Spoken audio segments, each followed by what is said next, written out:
So Ollie, 10 buy-to-lets all at once. How did that deal even come about?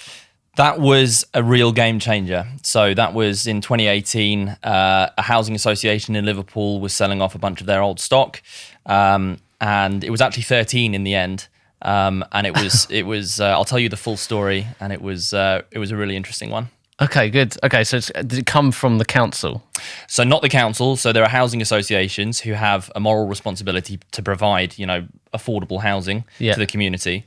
They have some kind of deals with the council. What's going on there, I'm not entirely sure. They had a whole load of 21 properties in Anfield in Liverpool that had been boarded up for over 10 years, some boarded up for over 15 years. So, there's a real moral dilemma going on there, to be honest.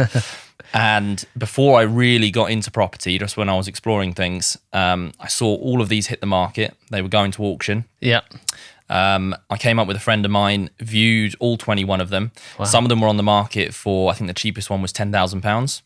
This was back in 2017 when I viewed them. Yeah. And they were in a right state, a complete state. The road wasn't a good road. It was quite rough around there, as it would be with 21 boarded up houses on the street. Yep.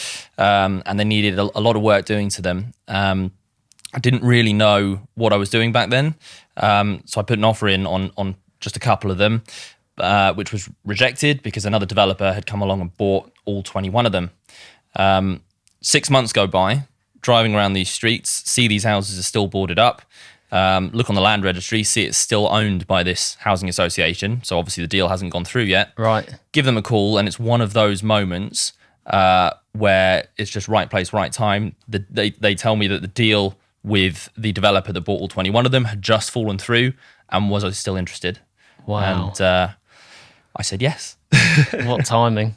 What timing. Yeah. But credit to you for following up. Well, what an awesome way to start this video, this chat. So YouTube, welcome back to another video. Today I'm joined by a close friend of mine, Ollie Walsh, who we've become close friends through our love of property investing in Liverpool. Ollie's from Croydon, actually, aren't you? And you started investing up here in Liverpool, which we'll come on to talk about. But you've now moved up here as well to focus on things full time and obviously enjoy living up here. So today, I just wanted to come and obviously put together this chat with you, which I hope will be really interesting for any investors, not just Liverpool investors, but particularly we'll be talking about Liverpool. But yeah, thank you for coming on. Thanks for having me. So going back to these 10 houses, which actually ended up being more, how, at that point where you're quite new to investing, how did you get your head around buying that many? Was it a stressful decision? Was it an easy one for you? Talk to me about it. It was very stressful, but it's probably worth rewinding a little bit to start with. Yeah. It wasn't the first deal that I'd done. I had done the very traditional thing, left school, went to uni, studied business management, went off and got a graduate job straight out of university, worked in an IT corporate firm in London for the next 7 years or so. Ended up being not very happy at the end of that, to be honest. You're kind of doing the done thing, going up the ladder, and, months and years start going by, and then you start feeling a little bit lost. I did anyway. Yeah. And I've always been a little bit entrepreneurial, so I wanted to break off and do something else. I was lucky in that my dad's invested in property for the last 20 years at least, I think. That's kind of his pension. So property had always been spoken about in my family. And he had invested largely in Manchester. So when I got to a point that I wanted to break off and do my own thing, property seemed like the logical thing to do, at least to start with. So I asked him where he thought would be a good place to invest. He said that he thought at the time, back in 2017, that Liverpool is what Manchester was 20 years ago. Manchester has done very well over the last 20 years. Yeah. I left my job, had a certain amount of savings, and there weren't too many places in the country where you could go to a city, buy a property for £30,000, spend 10 or 15,000 doing it up, and then rent it out for 450, 500 a month. So the yield was a big basis about why I started to come to Liverpool. Yeah. So I slowly, I was lucky enough to have bought my flat in Croydon back in 2013. And just before I left my job, I remortgaged that. So I had a pot of cash basically to invest. So I started coming up, and my model to start with was very basic. It was to buy pretty cheap property, generally in North Liverpool around Anfield, that needed a bit of work doing. And back then in 2017, you could pick up a 2-bed terraced house for 25, 30, 35,000. Yeah. Which is hard to come by these days, to be honest. Yeah, mega. And so I bought a couple of those, did them up, refinanced them after 6 months to pull as much money out as possible, and then just repeated the model. So that went really well. So just interjecting really quick, did you know about the buy, refurbish, refinance strategy, or had you researched that, or or coincidence, you just did it? Good question. I don't think I explicitly knew that it was, this kind of BRRR concept. Yeah. But I do remember sitting at my desk once and actually working out the numbers myself and trying to work out, when you're first starting out and you're hearing all these terms of yield and ROI and all this kind of stuff and leverage, you can only be taught it so much or told it. And but it's when you actually do it yourself and you're there with a piece of paper. And then I remember getting a light bulb moment. And the way that I tell people about it, and again, this is the sort of the nirvana of property investing, is to have a no money in deal when you refinance. Yeah. Difficult to come about these days. They are still out there, no doubt. But I worked it out in my head that was basically, okay, if I buy a property for £30,000, I spend £10,000, so I'm 40,000 all in. Because of the work I've done to the property, that's increased its value to £60,000. I can then take out a mortgage of 75% of that value. So I can pull out £45,000, pulling out all of the money and then some that I put in. And I remember when on paper I worked that out, that was a big light bulb moment for me. Yeah, penny drops. Yeah. You're like, oh my God. Yeah. Particularly when it's like, okay, and then that mortgage is going to cost me £120, £130 a month, interest only. I'm renting it out for £450 a month. Ding, it all just makes sense. But obviously that is, as I say, the nirvana. Yeah, the holy grail of property investing, isn't it? And even I right now, I mean, struggling to find them. Even if I found one with 8, 9K left in afterwards, I still think that's incredibly good right now. Absolutely. So this was back in was it 2017? 2017, yeah. How did you have the confidence that the end value would be 60, for example? I didn't. To start with, you can totally overanalyze this stuff. And I did it, I'd be up late at night and second guessing myself and like writing it down on paper and be like, this isn't actually going to happen in real life. And ultimately it just gets to a point where it's like, well, I have to do something. I've got this deal on the table. At some point you've got to take a leap of faith, obviously with your head screwed on, and hope that the numbers do come true. And they started coming true. So I did a couple of deals where it actually worked out. I also had a couple where the valuation came back £10,000 under what I wanted. So then it's a decision of, okay, do I refinance now? Do I try and get another valuer out with another lender? Because it's all quite subjective. Yes. Or do I just accept that there's going to be some money left in? It's kind of, it's one of those things where it depends on the deal and the situation you're in. But for me, it was just getting stuck in and doing it and also thinking, okay, what is the worst case scenario? The worst case scenario isn't that bad. If it gets downvalued, then I've got a choice of, do I want to refinance or not? What do you tend to do? Refinance. Yeah. Yeah. Just continue with it. Yeah. Rather than getting another value out. Exactly. And so another question on, so you've hit your end value and you've obviously refurbished it. And you've done this in a street where there's, of course, with this deal, there's a lot of empty houses because you're doing a lot of them. How did you feel about the people you were renting them to and finding them? And yeah, that was interesting. I really enjoyed that part of it back then. These days, not so much, but but yeah. So a lot of these refurbs were finishing at the same time. So there were a lot going on the market at the same time. And I remember there was this one guy called Mr. Lee who kept on turning up to viewings with his uncle. And every time his uncle would come with him and it was a different guy. And he'd turn up and then he'd be shocked to see me because I'd just seen him at that house just down there and he'd come to this viewing. And he leveled with me after about 7 viewings, and he said, "Look, Ollie, I want to grow weed in your house." And Transparency, fair play. Fair play for being honest. And now he rents all my house. No, and now, so I was like, "I'm sorry, no, I'm not going to do that." So no, I don't rent my houses to any people who grow weed. But other than that, it's I've had some issues with tenants. I have had 2 tenants, unbeknown to me, who have put weed farms in my houses, unfortunately. Not Mr. Lee, though. Not Mr. Lee, as far as I'm aware. And that was an absolute nightmare, both times that it happened. Yeah, I bet. It's quite a common thing. The police actually have a dedicated team. When they catch wind of this, they send their team in, they break the door down, they basically trash the place and cut up all of the equipment and that kind of stuff that's in there so that it can't be sold on and used again. And then it's left to, obviously, me as the landlord, and I had no idea this would be going on to fix this house. And the first time it happened, I was like, okay, this is why you have insurance. Because particularly back then, it was kind of, oh my God, I've spent all this money doing up this house. And then you take it incredibly personally, and it really hurts, and it keeps you up at night. And it's like, oh my God. Stressful. It's really stressful. And particularly, I wasn't living in Liverpool then, so I was kind of managing everything from down south. And called the insurance company, who swiftly tell me that if you read clause blah blah blah, you'll see that any illegal activity going on in your house, whether you know about it or not, is not covered by any policy. So it's totally down to you. And it's like, oh, what's the point in insurance? Yeah, why am I paying for this? So to go back to your original question in terms of types of tenants, there are, of course, there's always going to be people who slip through the net. That and in my experience, it's the ones who seem too good to be true, almost always are.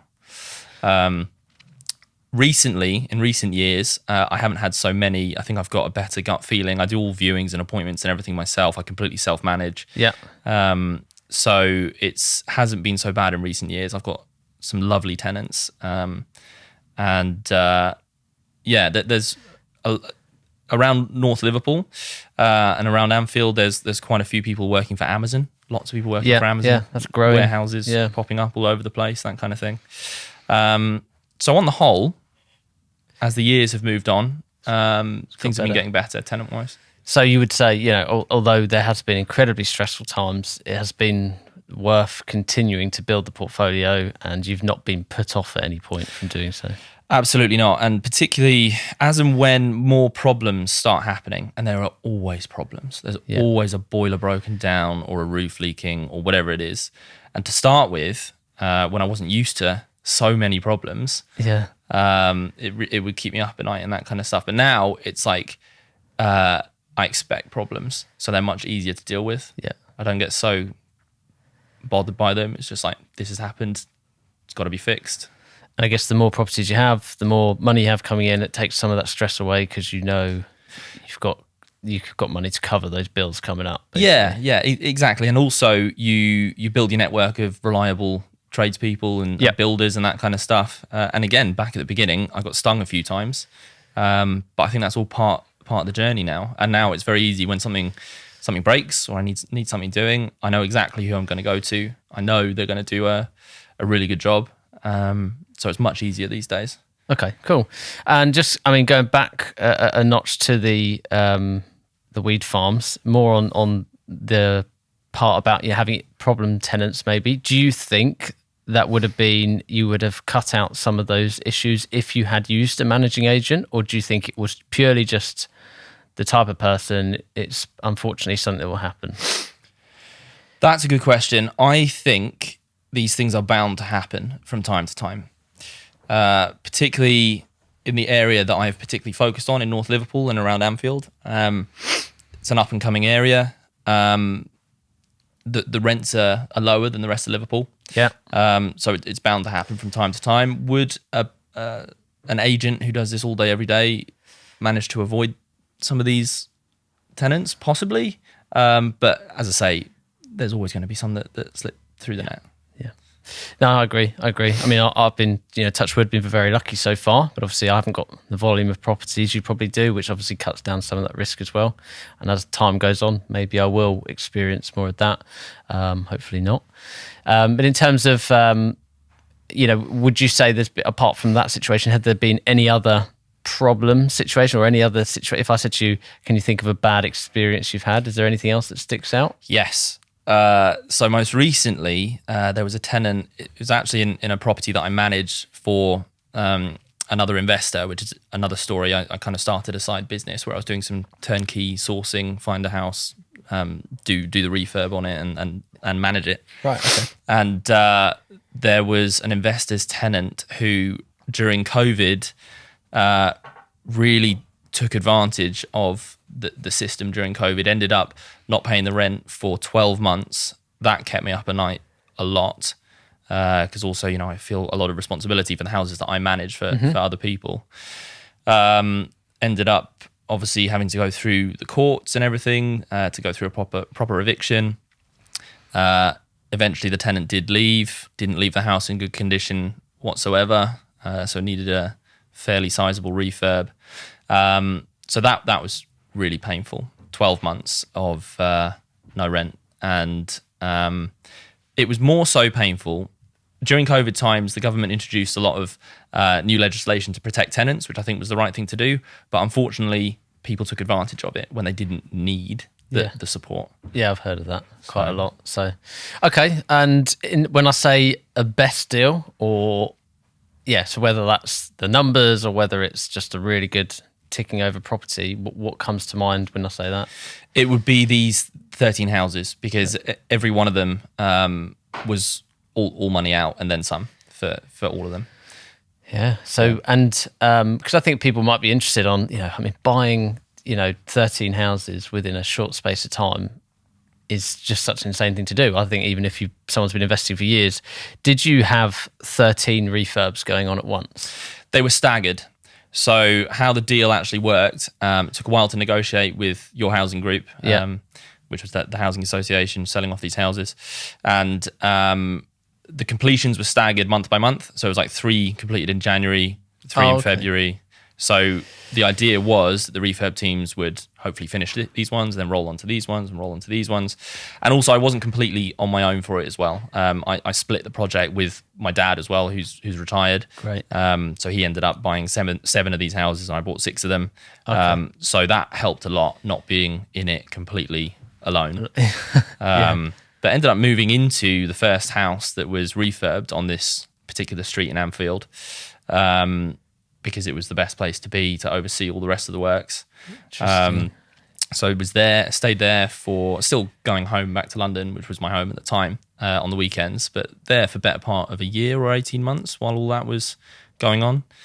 And that was an experience. Yeah, I bet. Living and breathing it, literally. Yeah. And to be honest, I really liked it around there. You get taxi drivers who drop you at the house or whatever, or people would be like, oh, you live around here, you got to be careful around here, all this kind of stuff. Yeah. But I lived there for 18 months and it was, lived and breathed it. And it's got a strange charm to it around there, to be honest. But I do remember there was one funny story of there was a guy running down the street away from the police. Don't know what he had done. I was standing at my front door and he runs up to me and he's like, "Hi mate, let me in the house. The police are chasing me."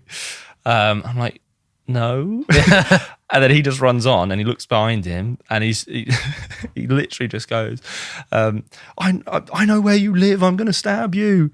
And it was like, oh, wow, okay. And I still see this guy in the street from time to time and we give each other a nod.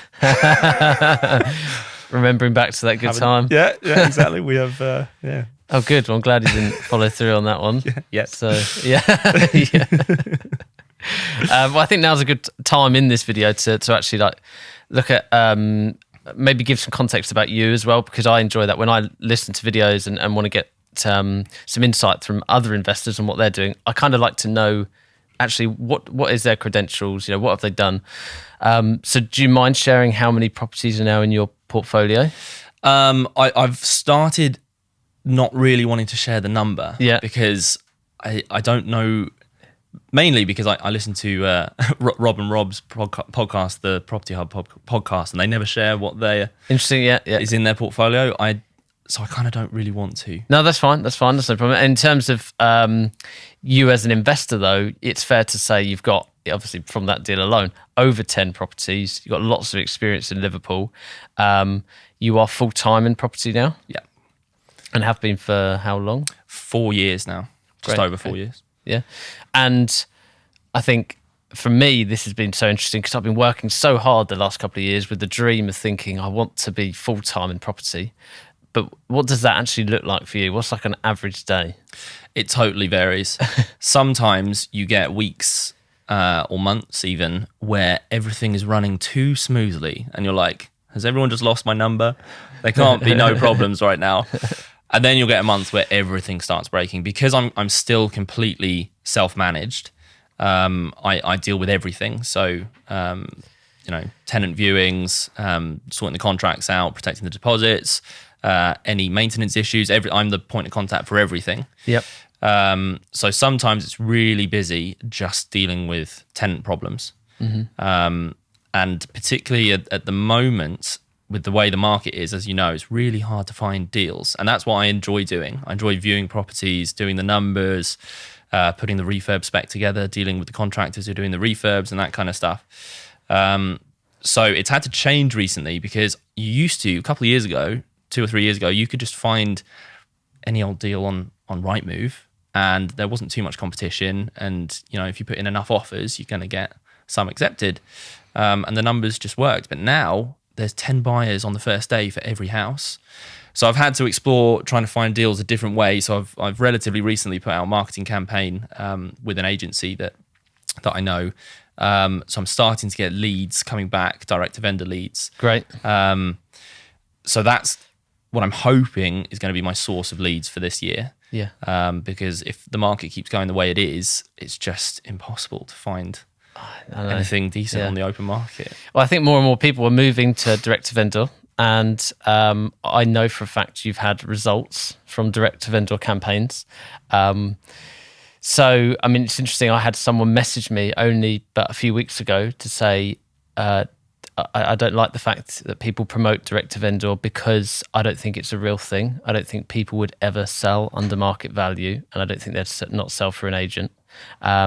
So it's, I guess, get your clarity on, you've done a few deals now from direct to vendor, and you can vouch for the fact it works. 100%. Yeah, 100%. Because also you got to remember, some people, and I thought exactly the same thing when I was doing my first direct to vendor campaign, where I would literally walk around various streets and then find the boarded up houses and then look on the land registry who owns it. Hopefully the address on the land registry title is different from that address and you can send it to the owner. That's what I do. Yeah. And when I first started writing those letters, I thought to myself, what am I doing? Is this actually going to work?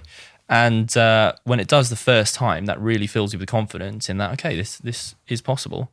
And some people just prefer that direct approach. They don't have to bother with 20, 30, 40 viewings. It's just an easier and smoother process for some people who are happy to do it.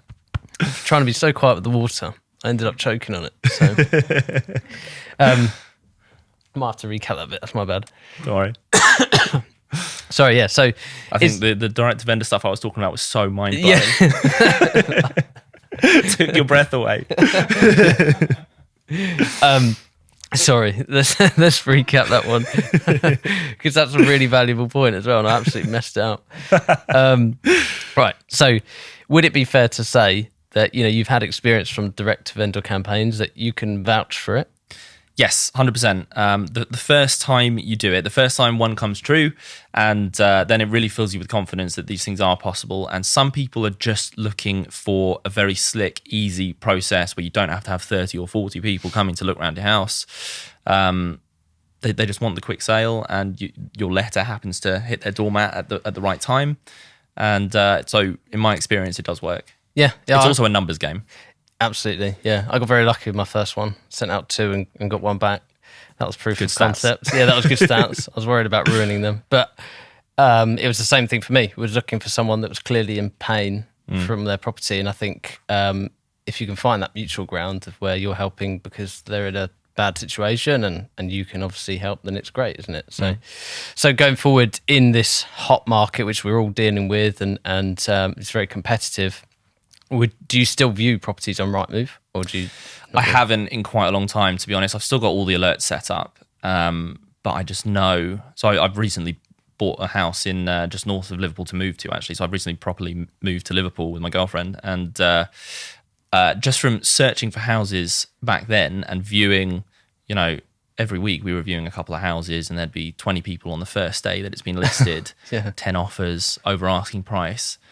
And it's just that the market is ridiculous right now. Obviously, there are still going to be deals out there on Rightmove. Of course there are. But at the moment, I've had too much other stuff going on.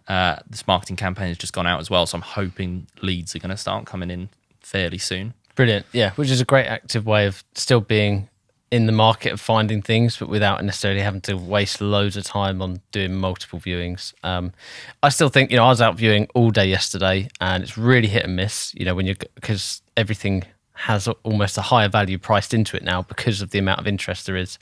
But I still think there are some deals out there, if you know how to respond quickly, if you're set up for maybe being able to buy at auction, buy cash, then you can find them, you can buy them through agents still. And it's all in the follow-up as well. So I've got a number of deals through just normal Rightmove, Zoopla, and I've put offers in and they've been rejected, and then it's a case of just following up every Friday, call the agent. They might end up getting bloody annoyed with you. Oh, it's this guy again. But then it's inevitable, again, a numbers game, that you'll call up one Friday when a sale has just fallen through and a chain is about to break, and you're there and you still are happy for your last offer to be on the table, and then it gets accepted. It saves them doing load of viewings, remarketing. Exactly. Okay, brilliant. And obviously it's beneficial for the owner too. Yeah. If you're a beginner, because a portion of my audience are beginners, obviously some have got one or two buy-to-lets, but certainly if you're at the beginning of building your portfolio, but instead of 2017, it's now 2022, do you think, or what do you think your strategy would be? Would you go straight in with buy-to-lets? I would. I would not overcomplicate things and not be looking for the most phenomenal deal in the world, because then you'll end up just searching forever and not do anything at all. Mm-hmm. In the north and around Liverpool and Newcastle and Manchester, the yields are phenomenal just on an average deal. And the best way to get started is to just get started. And obviously you do need money to get started. So I do think the best way is work to start with. Don't go straight from, in my opinion, don't go straight from uni or from school straight into property investing. Yep. Have a job, do it on the side for a while, earn your money and get your first deposit, and then just buy a house that probably doesn't need too much work doing to it for your very first one, just so that you know the process. And I would say, if possible, for your first one, manage everything yourself. Even if you're away from home, your investment area is away from home and you have to go up and stay there and do some viewings and this kind of stuff, because that is the best way to learn, just by doing it. Calling the energy company when you buy a house and there's £300 of debt on the meter, and then you find out that they have to come out and replace the entire meter to get the debt off it, or it's been empty for so long and the gas has been cut off, and then you have to get Cadent, the supplier, to come out and do a live or dead check, as they say, which takes months to get booked in. All of these things are things that no one really tells you about, and you just learn by doing it. Just basically get your first deposit together. I know it's easier said than done. And just get started. No, it's great to hear that, because don't get me wrong, I'm an avid believer in you can hedge against some mistakes, and but I think to an element you just have to go for it. And I talk to a lot of people who are nervous, and they're right to be nervous, but I think if you can de-risk an asset as much as possible, view it and use the knowledge that you have learnt to take some of that risk away, and then just take action, because some of the learnings, as you said, will come along the way. So that's really interesting. Do you have it's a slightly loaded question, because I know you do a bit of it. Do you have a thought on sourcing? Yes. So sourcing. I mean, what I'm doing right now with this marketing campaign that I've put out, I do some sourcing of my own. If a deal comes along and it doesn't quite hit my criteria, or I haven't got the funding available to actually buy it, I'll source it on because I've got a list of investors. It's for people who are looking to source, you've got to think about what is the value you're going to add. There's a lot of people out there who are going to go on Rightmove and just source a deal on straight away from Rightmove, and you sort of think, okay, what is the value here? And there are different ways you can still source on a deal from Rightmove, but you've got to think about the different ways you can add value. So is the value you're going to add is viewing a property that's listed on Rightmove, agreeing a purchase price, but then also getting a builder lined up with a fully quoted job spec to refurb the house, and then you will manage the refurb once it's purchased. Maybe that's a way to add value to an investor, and you can justify charging some money for that. Obviously, particularly in this market, you want to be trying to find direct-to-vendor deals because they are like gold dust right now. But it is a good way to supplement your income. But again, it's, we're all struggling. I know you're doing some sourcing, I'm doing some sourcing, and it's hard to find those direct-to-vendor deals. It's really difficult. And then, it's making the decision as an investor. Do I take them on? Do I source them on? Like you just said, majority of mine have been direct-to-vendor when I source so far, but there's been the odd one that has been through Rightmove. And I definitely feel that if I'm actually going to send something out that's come through Rightmove, I have to give maximum value, to actually make it worthwhile. So if someone's sitting there in London, I'm taking the viewing out of the equation. I'm doing all of the photographs, the floor plan, the checks, getting quotes for any work that needs to be done, negotiating it under value. I don't know if I've mentioned that already. And, putting the numbers together, just take anything out of the equation so that actually, yes, it is worth paying this guy a fee because he has done this for me, which would have taken me X amount of hours to do. So, you're obviously do source. So, people can get in touch with you about that. In terms of your future property endeavors going forward, have you got anything on the horizon you're focusing on, or so I would love to get more into developments, new build developments. So I've actually been planning a development in a piece of land behind where I've been living in Croydon, and it's a really tricky site because I've really gone in at the deep end for my first one because it's in a conservation area, so it's quite a contentious site. I've had one planning application refused already. I've switched architects. I've gone for a second attempt. But it's one of those sites where I've got some emotional attachment to it because it's where I've lived for the last 9 years, and I can see this site out my kitchen window. And I'm going to keep plugging away at it. And if it gets refused again, scale it back a bit, change the design. I think something will be put on there eventually. Something will be approved. So I'd love to do more of that. Other than that, I am running a few of my houses in Liverpool as Airbnbs. A few of them are near Anfield Stadium, so it's good for football nights, etc. Yeah, forget that. I stayed in one once. Yes, you did. Yeah. And so it's good when COVID times aren't around. Yeah, I launched a new Airbnb on the day that the first ever lockdown was announced.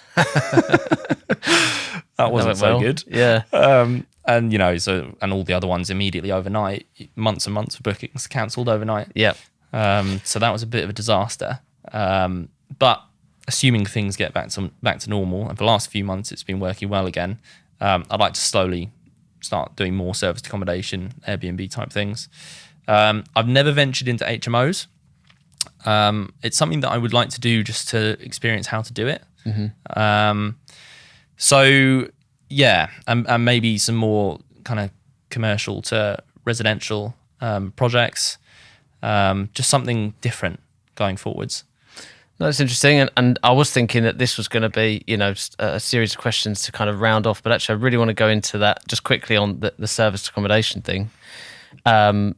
Would you say, because obviously you're doing, some of those are in North Liverpool, and which most people would always consider, certainly most parts of Liverpool, or certainly North Liverpool, that they're really, the strategy there is a simple, vanilla buy-to-let.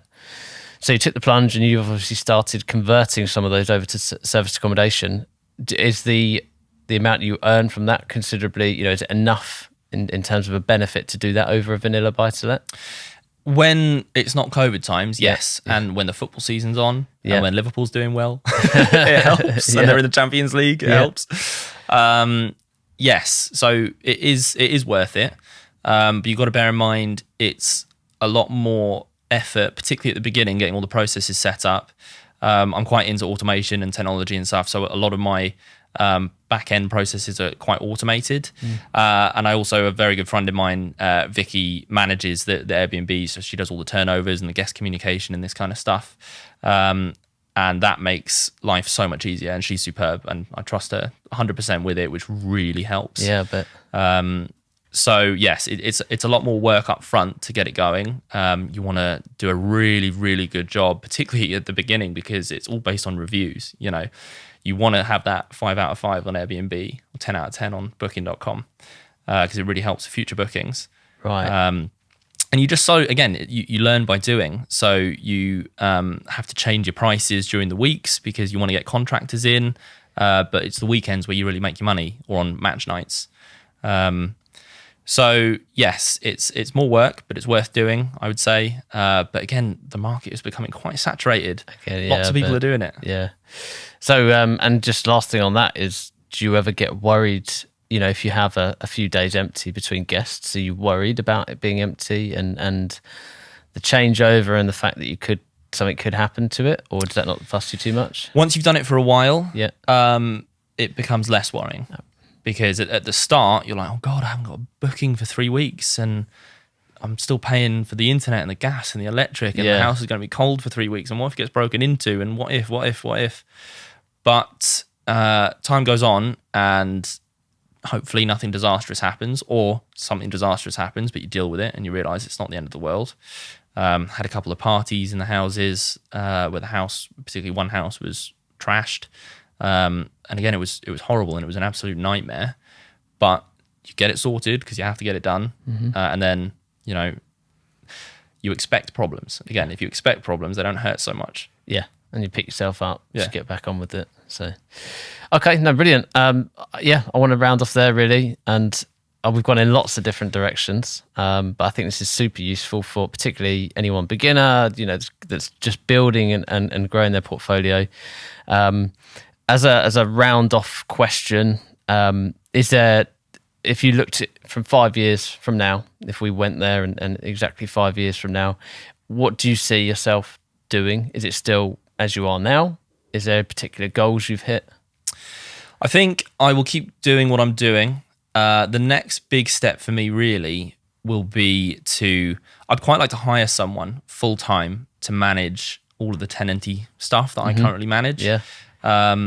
That's the next big thing. And to do that, I need to write down all the processes that I've developed in my business, so that I can train them how to do it. And then I can focus on the finding deals thing, managing refurbs, finding land, that kind of stuff. Yeah. But also, my girlfriend and I have just moved into Crosby, just North Liverpool. Next thing's going to be get a puppy, walk it on the beach every day. That's the immediate next goal. Yeah, I really love that one, because I know you've been talking about it even in the year or so that we've really been chatting a lot more. That's always been such a solid goal for you. Yeah. So I think it'd be such an achievement that you're so close to it now. So Can't wait. And really interesting about hiring someone. So they would take over the management. They'd take over the refurbs, would they? Or? I've already got a couple of contractors that I really, really trust, who they know exactly the spec that I want my houses to look like, and so they don't need managing. They don't really need managing. Okay. So it's get a new house, put a brief job spec together, get a quote, and unfortunately I'm in a position where I've worked with them so much that I can literally give them the keys, come back in 8 weeks, and know that it's going to be fine. Yeah, so that's a very good builder to have, or build team to have, isn't it? And so therefore, I guess this new member of staff would really be just is it to relieve you from the business so that you can focus on other things, or? Yeah, I think so. Because I think where I add most value to my business is finding the deals. Yes. and that's also what I enjoy, really. And you know, I've got these other dreams. I'd like to potentially go and buy a commercial property that has a couple of floors above, turn them into flats, and maybe turn the downstairs into a bar or a funky cafe or something like that. Which, you know, again, I haven't done it before, and I feel like it would be exciting to do. Yeah, it's great. Well, hopefully, with 5 years from now, we're sitting in a bar. That would be awesome. With a whiskey. Hopefully. Yeah. Great. Well, as I say, thank you ever so much for coming on. Thanks for having me. Yeah, appreciate all the advice you've given me in the last year. Pleasure. And I hope this has been very valuable for everyone watching. So thank you, mate. Nice one. Cheers.